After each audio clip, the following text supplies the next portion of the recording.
Muy bien, continuamos entonces. Se había bloqueado un poco la página. Entonces habíamos dicho que puede ser intradural, intramedular, puede ser intradural pero extramedular, o sea, no estar dentro de la médula, pero sí estar en el espacio intradural, y puede ser extradural, o sea, tanto por fuera de la médula como por fuera del espacio dural, ¿sí? Entonces, esos son los tres compartimentos que vamos a evaluar en la patología tumoral. En cualquiera de las tres ocasiones, ¿sí? La patología más frecuente va a ser la metastásica, ¿sí? Pero lo más frecuente en metastásico es esta localización, ¿sí? Predomina en el espacio extradural porque la afectación ósea por metástasis es muy frecuente. Entonces esta es la más frecuente de todas.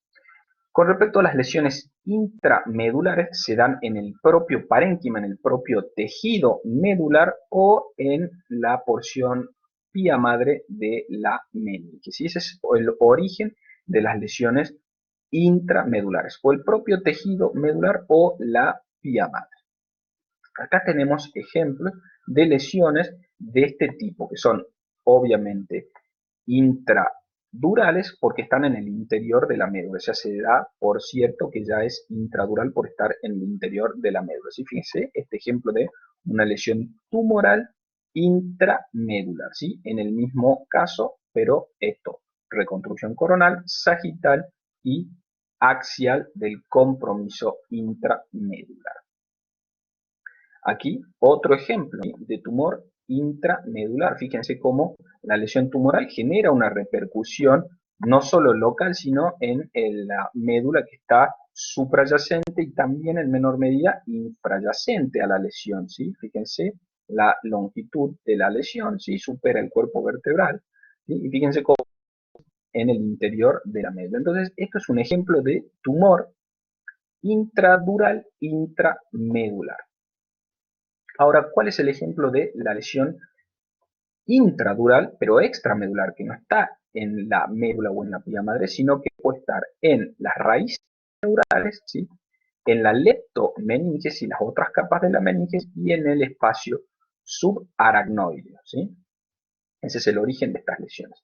Por ejemplo, ejemplo de lesión intradural, pero extramedular. No es propio de la médula, las raíces. Hizo una lesión, por ejemplo, en este caso, expansiva que comprime y desplaza, pero no es en el interior de la médula. Uno de los ejemplos es el meningioma. Por ejemplo, en este caso, ¿sí? Recuerdan de tumores del sistema nervioso central, esa lesión del componente meningio que presenta este signito de la cola dural con mucho refuerzo con el contraste, ¿sí? Es una lesión de la meninges, no de la médula. Entonces, una lesión que está dentro del canal espinal, por dentro o propio de la meninges, pero por fuera de la médula espinal, ¿sí? Fíjense acá otro ejemplo.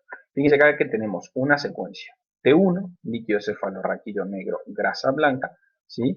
Y acá tenemos una secuencia T2, líquido cefalorraquídeo blanco, grasa blanca. No hay saturación de grasa, es un T2 simple. Y esto es un T1 con contraste endovenoso, ¿sí? Fíjense la diferencia entre un T1 sin contraste y un T1-2, por ejemplo, en la toma de contraste de los pequeños vasitos en el cuerpo vertebral, ¿sí? Entonces, fíjense que acá tenemos una lesión, ¿sí? O algo que está desplazando la médula, ¿sí? En sentido posterior, o sea, no está en la médula, pero está por dentro del espacio dural, ¿sí? Es intra, extramedular. Otros ejemplos, ¿sí? Ejemplos de patología, por ejemplo, en raíces, ¿sí? En las raíces distales, ¿sí? Ejemplos de patología, como estábamos viendo previamente.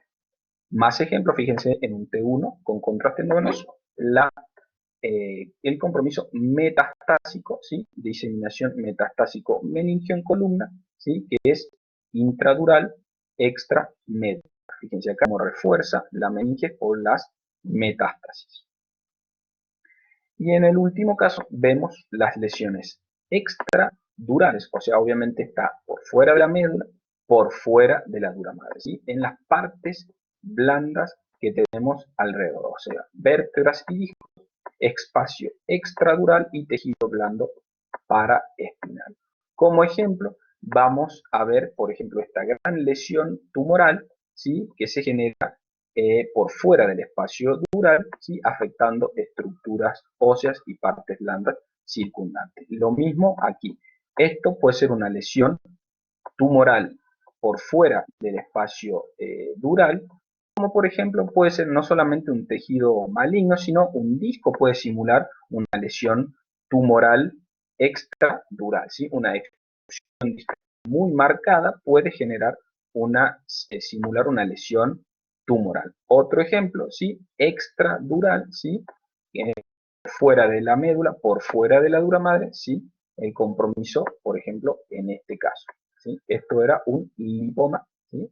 Fíjense, blanco, blanco como la grasa, negro en tomografía, como se ve habitualmente la grasa, ¿sí? Esto era un lipoma epidural o extradural vertebral.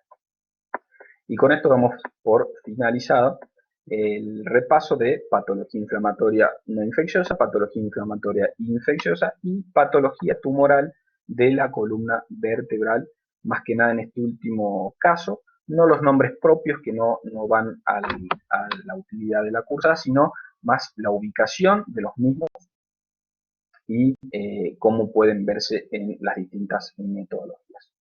Un saludo, espero que les haya servido.